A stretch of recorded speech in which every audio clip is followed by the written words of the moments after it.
Halo guys, selamat datang kembali di playlist channel Bincang bersama Tianlung guys. Jangan lupa bagi kalian yang belum like dan subscribe channel ini, di subscribe dulu supaya channel ini bisa lebih berkembang, informatif dan juga menghibur juga guys. Di podcast kita kali ini saya berencana nggak cuma mau ngebahas tentang barongsai-barongsaian aja sih. Kebetulan saya teman-teman di olahraga lain belum bisa punya waktu buat kita ajak ngobrol. Jadi kayaknya kita bahas berita yang lagi viral aja kali belakangan ini ya. Banyak sih, banyak yang lagi viral banyak. Oh ya guys, jangan lupa di sini juga ada Jospin. Di podcast sebelumnya Jospin ada, saya lagi tukeran aja. Jadi ya Jospin juga tetap akan ngobrol sih ntar gitu. Supaya kita seru tetap bertiga gitu kan. Jadi gini, kemarin saya sempet baca berita nih ada salah satu anak pejabat yang sudah terbukti ya? Oh iya. Iya gak sih? Tahu iya. Lu tahu gak Jos? Tahu. Tahu ya? Yang ini ya. Pacar ya? Pacarnya gak sih? Pacar apa mantan pacar apa sama? Kayak pacar deh. Pacar, jadi masih dalam status pacar ya? Iya. Cuman memang katanya tuh dari beritanya tuh kalau sempat viral dulu waktu dia masih di persidangan, ditunjukin videonya kayak tipikal pacarnya toksik sih memang sih. Jadi pacarannya kondisinya udah toksik gitu toksik, ya? terus main fisik dan endingnya ya terjadilah ya skandal itu guys. Oh iya. Terus diadili dan sekarang terus divonis, cuman sekarang beritanya viral lagi gara-gara vonis bebas. Terus ternyata beritanya viral gara-gara ketahuan nih kalau si hakim-hakimnya ini disuap gitu kok. Sama si anak itu sama ya? si anak itu, iya. Oke. Viral beritanya mencuat. Di TikTok banyak tuh ya? Di Twitter, di TikTok, di Instagram banyak yang posting sih. Banyak ya? Banyak, karena di viral pertamanya itu karena kan terjaring sama OTT, operasi tangkap tangan tuh guys. Di rumah salah satu hakimnya tuh ditemukan bukti uang suap secara cash, uang tunai ya? Uang tunai, banyak tuh bertumpuk-tumpuk. Itu ada dalam bentuk rupiah sama mata uang asing kalau nggak salah ya? Iya. Gila di juga mata uang rupiahnya aja itu kalau nggak salah udah kelihatan tuh guys, ada beberapa tumpuk uang 100 ribuan segopok gini. Itu jumlahnya miliaran nggak ya kira-kira ya? Miliaran nggak ya? Kayaknya deh, karena kalau dihitung-hitung mungkin satu hakim, ini kan ada 3 hakim nih. Tiga hakim. Satu hakimnya aja itu udah kayaknya sih ratusan jutaan. Mungkin udah miliaran kali satunya doang ya. Kita sebut aja 1 miliar lah kurang lebih lah. Karena kan itu kan yang ketahuan kan kita nggak tahu nih itu yang ketahuan tuh semua total nominalnya kah atau ada lagi. Kita nggak tahu kan namanya orang nyuap, siapa tahu selain disuap pakai uang tunai, disuap juga pakai harta benda bergerak, nggak ada yang tahu. Iya, pakai aset gitu kan, pakai aset, dikasih apartemen atau apa kita nggak pernah tahu. Mungkin ada ini ya, apa sih namanya? Cuman ini kok, kan kok orang hukum ya. Kalau dari berita ini kan sebenarnya kan vonisnya udah lumayan lama nggak sih kira-kira ya. Terus ketahuan nih si hakim-hakim ini yang ngadilin dia ternyata disuap. Harusnya kan dia di penjara nih, tapi gara-gara disuap dia divonis bebas. Dengan terbuktinya hakim-hakim ini disuap, si anaknya ini bisa ditangkap balik lagi nggak sih? Oh, jadi kayak diangkat lagi kasusnya? Iya, gitu diangkat ya? lagi nggak sih? Harusnya sih dia udah jadi tersangka kasus suap ya? Itu dulu ya? Statusnya berubah nih, berubah dulu nih. Jadi kasus yang terdekat dulu ini dia sebagai pelaku yang nyuap hakim ya. Itu dulu yang diangkat. Nah kasus ke belakangnya ya bisa dirembetin lagi sih, dikembangin lagi nanti sih. Setahu saya begitu ya. Jadi kalau dari aspek hukum yang sudut pandang si hakimnya dulu ya. Iya. Undang-undang apa sih yang dilanggar oleh 3 hakim itu ya? Yang pertama, 3 hakim tersebut kemungkinan besar melanggar Undang-Undang Nomor 31 Tahun 99 guys. Tentang pemberantasan tindak pidana korupsi, masuknya ke situ. Yang telah diubah dengan Undang-Undang Pasal Nomor 20 Tahun 2001. Khususnya mereka diduga melanggar pasal terkait penyuapan. Itu yang ada di undang-undang. Tindakan menerima suap untuk mempengaruhi putusan pengadilan dapat dikenakan sanksi pidana, termasuk hukuman penjara dan denda besar sesuai peraturan yang berlaku dalam undang-undang tersebut. Ini kurang lebih kulit luarnya sih kayak begitu gitu. Jadi undang-undang yang terkait itu dulu, yang udah ada di depan mata nih gitu ya. Berarti status si anak ini yang tadinya ini statusnya kan sekarang udah bebas nih karena penyuapan kemarin, dia bisa ditarik lagi bisa sebagai dikembangin. tersangka kasus penyuapan dulu kasus suap ya betul. Tersangka kasus penyuapan, terus ntar diselidiki lagi dalam merembet lagi tuh bisa jadi ke kasus lamanya gitu. Harusnya sih bisa dikembangin ya. Misal kok ternyata pada saat dia lagi diusut nih kan tersangka kasus penyuapan nih, di tengah-tengah penyelidikan itu si keluarga ceweknya yang itu bikin laporan ulang misalkan. Mereka masih ternyata terbukti nih bahwa dia itu kan disuap tuh, berarti harusnya masuk penjara dong. Nah, keluarga si cewek ini bikin laporan ulang, laporan keberatan gitu dengan putusan hakim tersebut karena terbukti hakim tersebut disuap. Itu berarti merembet lagi dong, masuk lagi dong, akan ada sidang ulang lagi nggak sih kemungkinan dengan kasus itu? Itu balik lagi yang tadi saya bilang sih, kasusnya kalau dikembangkan bisa. Kalau bicara soal lapor ulang atau gimana sih, saya belum pernah dengar yang lapor ulang begitu ya. Tapi paling tidak kalau mau dikembangkan bisa. Jadi dirembetin lagi ke kasus yang sebelumnya kan, bisa. Double kill. Harusnya bisa, harusnya ya. Itu dia kena di kasus pembunuhan aja. Setahu gua itu kalau nggak hukuman ini, kalau hukumnya bener ya, setahu gua ya bisa hukuman seumur hidup. Karena ini dia tuh kalau nggak salah tuh hitungannya tuh kasus pembunuhan berencana kok. Ya. Bukan kasus tidak terencana ya, tapi ini berencana. Itu hukumnya berat guys, bisa hukuman mati, bisa hukuman seumur hidup, atau enggak kalau misalkan nggak seumur hidup tapi pasti lama gitu loh.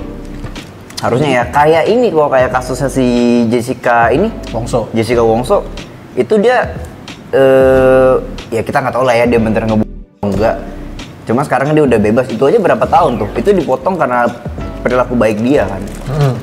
Itu tidak bisa dibilang tidak terencana, kasus itu terbuktinya kalau nggak salah. Cuman kalau kasus ini kan pembunuhannya kan jelas tuh karena ada kamera CCTV. Iya, ini lebih jelas sih. Ini lebih jelas, ada kamera CCTV segala macam. Kalau yang Jessica Wongso itu banyak sih manipulasi dari kamera dan lain-lain. CCTV-nya kurang jelas pada tahun itu kayaknya belum bisa diungkapin secara jelas gitu. Kalau sekarang tuh harusnya sih udah kelihatan dari CCTV yang kasus si anak ini aja kemarin udah kelihatan jelas kalau dia ngebunuh, bener-bener ngebunuh gitu secara terencana. Terus sih balik lagi ya, nanti dia pakai pengacara siapa ya? Kalau pengacaranya kondang kayak Pak Oto gitu ya, itu bisa sih dikembangin lagi. Iya dong, itu kan otaknya harus ada di kuasa hukum. Gini kok, kalau misalkan dia udah ketahuan nih nyuap, emang udah ketahuan nyuap, sama kayak misalkan dia udah ketahuan ngebunuh terus dia manggil pengacara, kita sebut pengacaranya pokoknya hebat lah, gitu, terhebat lah gitu misalkan.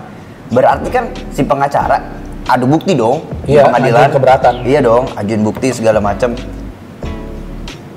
Kok masih bisa menang gitu loh maksudnya. Ini terlepas dia udah nyuap hakim, misalkan, terus dia udah nyuap pihak kepolisian, tapi dia bisa divonis bebas. Apakah cuma dengan dia suap hakim terus jadi bisa bebas gitu? Bisa. Harusnya tapi melebar dong. Ada polisi segala macam yang disuap juga dong. Iya. Ini berarti harusnya nanti ini kan udah ketahuan nih ditangkap 3 hakim plus 1 kalau nggak salah ya.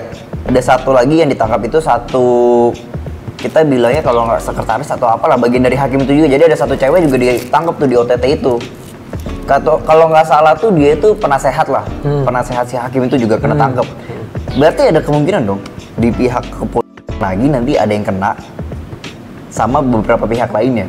Oh jadi maksud kamu apakah ada instansi terkait yang terlibat gitu ya? Iya.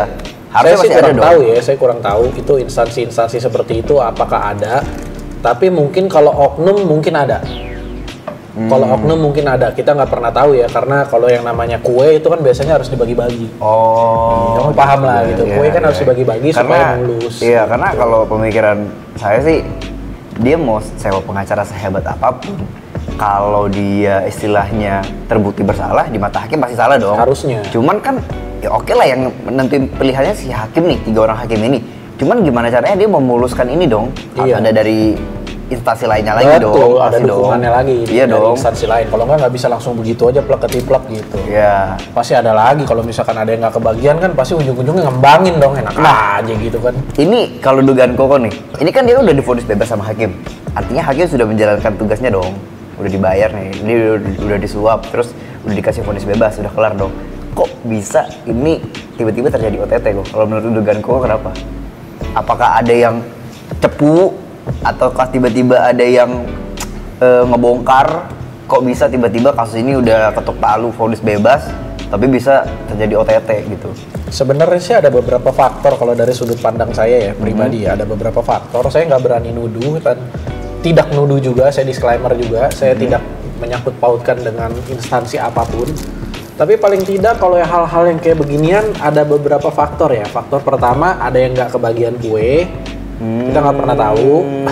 Satu dulu dari sudut pandang kacamata yang awam ya. Ada yang nggak kebagian kue nih, kayak kita aja kan kalau di zaman sekolah, lu dapet kue semua, lu makan di kelas, gua nggak dapet, gua aduin lu ya. Bisa dong. Ini kita pandangan enteng aja dulu. Jadi dia jadi cepu gitu. Oke. Terus yang kedua, memang ada juga agenda politik yang kita nggak pernah tahu ya. Untuk bisa nutupin sesuatu atau memang lagi mau memperbaiki reputasi sesuatu, kita nggak pernah tahu. Saya juga nggak tahu. Saya nggak bisa nuduh, saya nggak bisa apa. Tapi ini cuman kayak kacamata saya aja. Jadi gampangnya gini guys, kalau yang penjelasan Ko Samuel yang pertama, satu, ada yang nggak kebagian suap, kasarnya gitu ya kok. Ada nggak kebagian suap, jadi yang lain disuap, dia nggak disuap nih, misalkan nih dia cepu lah jadinya tuh, ibarat kasarnya kemungkinan. Yang kedua oknum ya. Oknum, ini kita semua bilang oknum ya, kita percaya instansi di Indonesia pasti bekerja dengan sebaik-baiknya. Betul. Cuman nggak terbebas dari ada setiap perilaku yang terjadi karena adanya oknum. Betul. Yang kedua dari penjelasan Ko Samuel tadi adalah kasus ini dicuetin lagi karena lagi mau menutupi sesuatu nih, gitu kan? Bisa. Lagi ada sesuatu hal yang besar, kalau nggak ditutup dengan berita besar juga, hal ini bisa ketahuan. Jadi dipakai untuk nutupin hal tersebut. Bisa. Jadi kayak kasarnya dunia kita ini sedang dialihkan. Bisa. Pokoknya intinya jangan naif lah, teman-teman, jangan selalu baca berita lalu ditelan mentah-mentah gitu ya. Jadi kayak kasarnya ada kasus ada kasus bunuh diri. Oke. Contoh ya ini, kita nggak pernah tahu siapa. Itu jangan ditelan mentah-mentah kalau itu bunuh diri guys. Karena kita nggak pernah tahu kan, kalau media tuh selalu ngomongnya bunuh diri akibat depresi. Bunuh diri akibat overdosis gitu kan. Cuma kan kita nggak pernah tahu nih, itu beneran depresi atau beneran overdosis atau ini kayaknya kata-kata ini harus di ini kali ya, disensor ya, karena kan kata-kata ini kalau nggak salah ini ya, sorry ya guys. Jadi yang di kek itu nggak selalu bener-bener kelihatan di kek gitu, nggak selalu bener-bener kelihatan di gitu. Biasanya dikemas dengan overdosis. Kayak waktu itu di Korea, saya sempat ada bahas sama beberapa rekan saya. Ada satu teman saya idealis banget. Kalau saya sih otaknya udah kemana-mana karena saya orang hukum ya. Dia idealis banget, dia bilang kalau saya waktu itu ada aktor Korea yang meninggal akibat diri. Oke. Kalau di Korea kan karakternya dirinya ada arang. Jospin tahu gak Jos? Iya. Ada arang di mobilnya gitu kan. Ada arang di mobilnya, jadi terkesan dia depresi dan dia bunuh diri di mobil. Kayak gue tahu ini beritanya nih. Ini kurang lebih ya, ini pernah dulu di mobil. Sebelum kasus itu terjadi, itu katanya dia sedang mengalami kasus tuduhan-tuduhan yang menurut dia nggak lakukan. Jadi dia kayak stres, depresi dan dia bunuh diri, kan? Di mata saya itu nggak selalu diri. Mungkin bisa juga 40% bunuh diri. Bisa karena depresi. 60%-nya? 60%-nya ya menurut saya itu konspirasi sih. Karena berat nih. Gimana ya? Kalau misalkan ditelan mentah-mentah itu naif menurut saya. Contoh, kita punya panu di badan nih. Nggak selalu panu kita ini kita kasih unjuk ke seluruh keluarga kita kan? Iya. Masih ada rasa malu Benar. buat ngasih unjuk ke misalkan abang kita, adik kita. Pengennya ditutupin lah gitu. Tutupin aja lah. Pokoknya tahu-tahu ntar ngomongnya pelan-pelan aja sama orang tua kita. Mah, minta tolong dong, nih lagi panu gitu. Malu gitu kan. Begitu juga dunia ini guys. Media nggak selalu ungkapin apa yang sebenarnya terjadi. Ada yang ditutupin, itu pasti ada yang ditutupin. Terkadang hal-hal yang kayak begitu ya kita nggak bisa bilang, wah itu. Dulu saya sempat di-judge sama teman saya itu bilang gini. Saya nggak dikasih ngomong sama dia. Dia langsung ngomong gini, lu tahu gak artinya depresi? Lu kan koko lu berduit gitu. Koko lu berduit, lu nggak bakal tahu lah artinya depresi kayak apa digituin. Saya digituin. Lu kalau nggak tahu mending nggak usah ngomong. Digituin. Koko lu kan berduit, lu nggak tahu lah gimana rasanya depresi. Lu nggak pernah rasain, gua pernah rasain, dia bilang gitu. Itu udah murni diri dan dia depresi bro. Dia ngomong gitu ke saya. Bagi saya, kalau orang yang nonton ya, otakku sempit bos. Iya, otakku sempit dan lu terlalu idealis menurut saya ya. Belajar lagi ilmu pengetahuan tentang itu. Karena berarti dia nggak ngeliat sekelilingnya Dia tuh nggak ngeliat. lagi ada sesuatu yang coba untuk ditutupi gitu. Ada sesuatu yang ditutupi, kita nggak pernah tahu. Gue tahu nih kayaknya beritanya. Jadi Lo artis aja banyak persaingannya kok. ya, Kan kemarin udah terungkap tuh P. Diddy, ya. Beyonce, siapa yang saingin dia? Habis gak? Habis dong. Bahkan nggak nyebut kata terima kasih Beyonce pada saat Grammy. Habis gak? Kelar. Kelar kan? Ini saya berani ngomong gamblang karena udah fakta. Iya. Ya kan di berita udah banyak banget gitu Iya. kan. Kelar guys.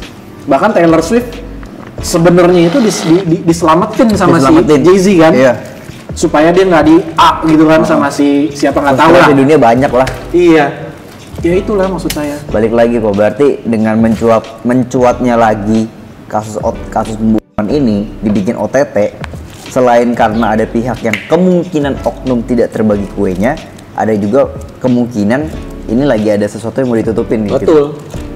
Betul. Makanya kasus ini dicuatin, diviralin biar hal ini nggak diendus sama netizen. Gitu. Bisa banget, bisa banget. Buktinya pertandingan barongsai juga ada yang begitu, guys. Ada banget. Kayaknya kesannya kayak, waduh, ini kondisinya nggak memungkinkan untuk turun tanding nih, bagaimana ya? Aduh. Ada tuh begitu tuh, itu kita nggak bisa naif lah. Jospin ketawa-tawa tuh. Kita nggak bisa naif lah, ini nggak memungkinkan nih ya. Jadi mau nggak mau ya udahlah kita gini aja gitu. Ada ya. Itu semua tuh ya. Kalau hal-hal kayak begitu ngomong sama anak Gen Z, mungkin bisa kena tipu. Mungkin bisa kena tipu. Kalau ngomong-ngomong kayak begitu sama anak-anak Gen Z ya bisa ditangkap kulit luarnya lah.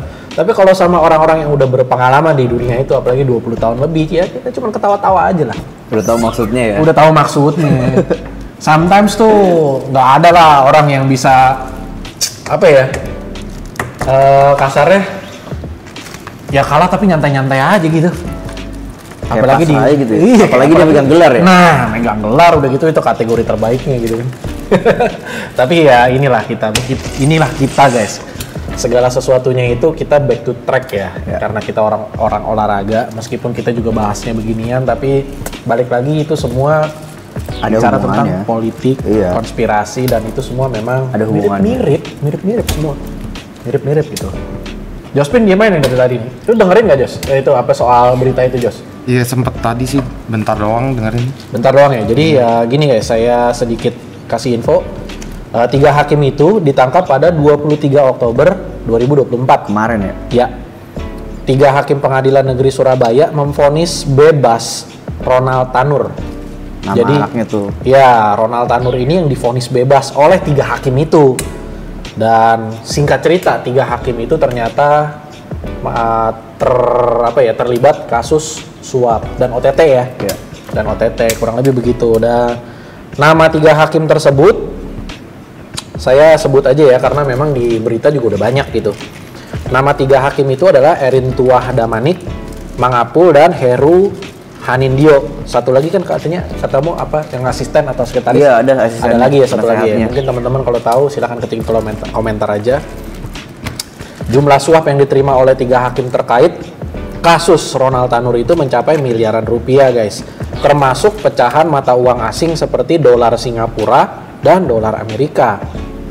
Uang tersebut ditemukan dalam berbagai penggeledahan yang dilakukan oleh Kejaksaan Agung di beberapa lokasi yang terkait dengan para hakim dan pengacara Ronald. Nah, jadi guys, banyak orang bilang pengacara kebal hukum, nggak juga.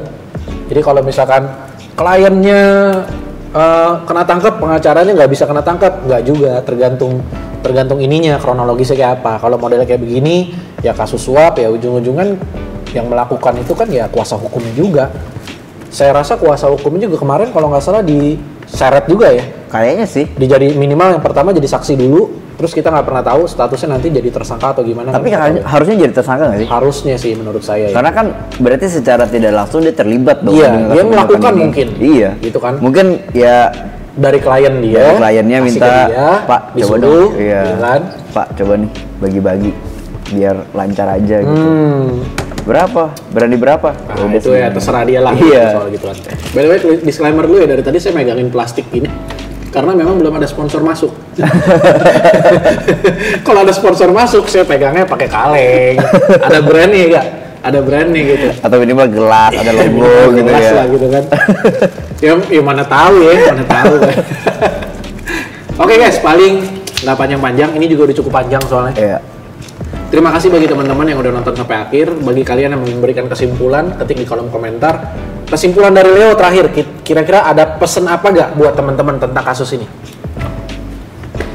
Dengan mencuatnya berita ini guys, sebenarnya guys, bisa jadi kayak tadi Kosen bilang, bisa jadi tuh ini tuh lagi ada hal yang mau disembunyiin. Kita nggak tahu ya, baik dari pemerintah atau baik dari instansi apapun lah, lagi pengen coba ditutup-tutupin dengan dicuatinnya berita ini.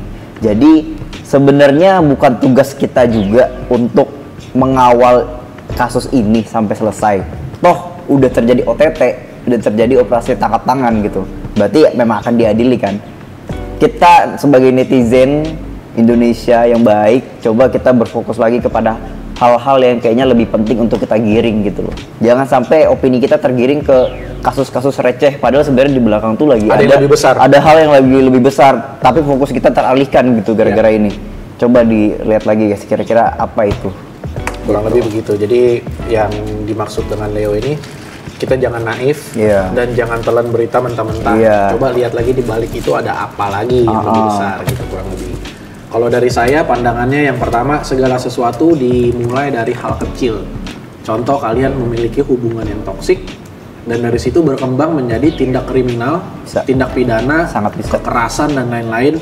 Itu kalian tolong pilih-pilih lagi yang menjadi pasangan kalian seperti apa. Kesannya kayak omongan saya kayak nggak nyambung, tapi ini semua berkaitan berhubungan dan udah terjadi kan? Iya. Itu hal sepele kelihatannya, tapi itu sangat fatal kalau kalian bisa mengabaikannya ya. Jadi dari awal kalian harus pilih-pilih lingkungan kalian seperti apa, berkembang nggak buat kalian, dan itu membangun jati diri kalian menjadi lebih baik apa enggak gitu kan. Supaya kedepannya kehidupan kalian juga jadi lebih baik gitu. Itu pesan dari saya sih. Karena berita hari ini nggak akan ada kalau mereka pacarannya nggak toksik guys. Itu maksudnya. Sebenarnya sih gitu aja. Lu kalau kecil padahal ya. Mereka kalau pacarannya nggak toksik, mereka pacarannya baik-baik aja, nggak bunuh-bunuhan, ini kasus nggak bakal terjadi. Iya, nggak bakal viral. Bener. Jospin, ada pesan nggak? Singkat juga nggak apa-apa. Ya itu aja sih, jangan jangan telan mentah-mentah lah. Kalau berita itu ya harus pikir lagi. Betul. Oke guys, mungkin sampai di sini dulu. Terima kasih bagi kalian yang udah nonton sampai akhir.